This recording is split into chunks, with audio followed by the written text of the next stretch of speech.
So a couple days ago, the G League bubble games finally began. And until this season, I would never have real anticipation for the G League. But myself and a lot of people have looked forward to it this year because yesterday, Team Ignite, featuring so much high school talent, finally played their first game after a long while of just prepping up for the bubble.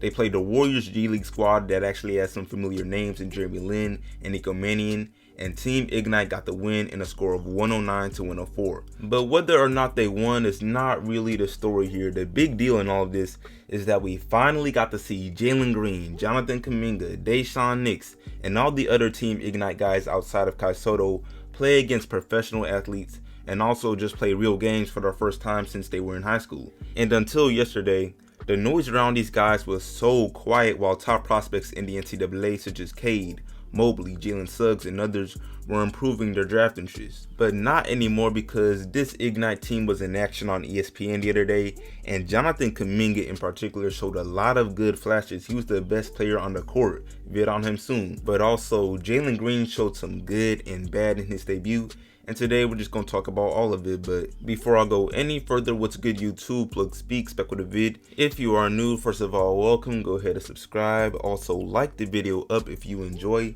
I upload 3 to 4 times a week, and we are grinding to our goal of 5K right now, so I'd for sure appreciate it, y'all. But back to the vid though.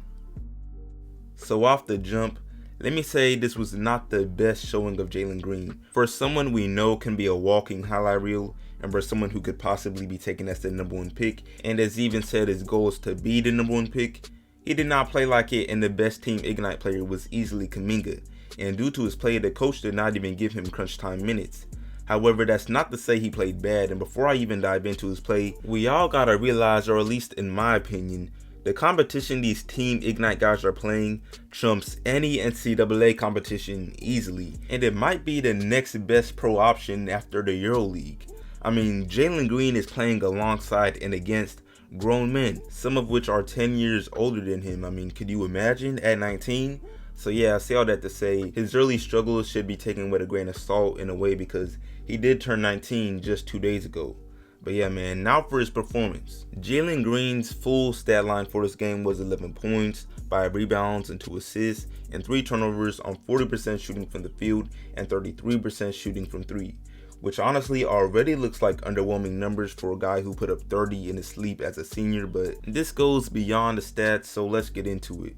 In the first half, he had just 2 points on 1 of 4 shooting, and his biggest struggle was trying to be effective while playing off the ball because, of course, in high school, these top guys have the ball in their hands a majority of the time. Their teammates might not even touch it. However, now in an actual professional game, he's having to learn to find his spots and just play in the flow of things without being ball dominant, and while the defense treats him like the scorer he knows he can be. So yeah, the first half was not too pretty, but in the second half, Jalen responded better to all of these factors and just had a much better showing after NBA veteran Jared Jack told him this. It's funny you mentioned that. I was just talking to Jalen. I said, man, the very first play they went at you, huh? He said, man, unbelievable. He cut right across my face. I was a little surprised.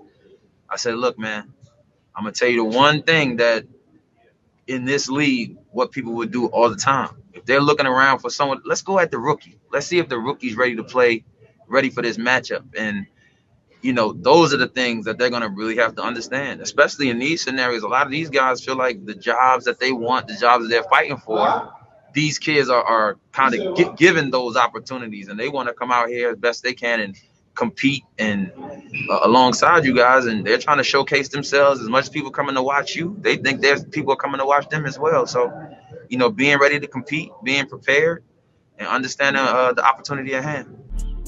So yeah, you can imagine that put things into perspective for Jalen.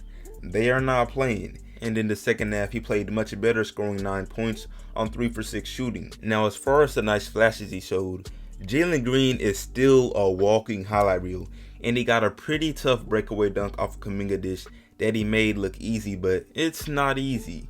He also showed a nice ability of finishing around the rim throughout the game, and that's something we already knew he could do, but it's good to see this ability translate to the next level. Also, we got to the line just once, but it was good to see him knock down his 2 free throws, so yeah, not a bad game for him like I said.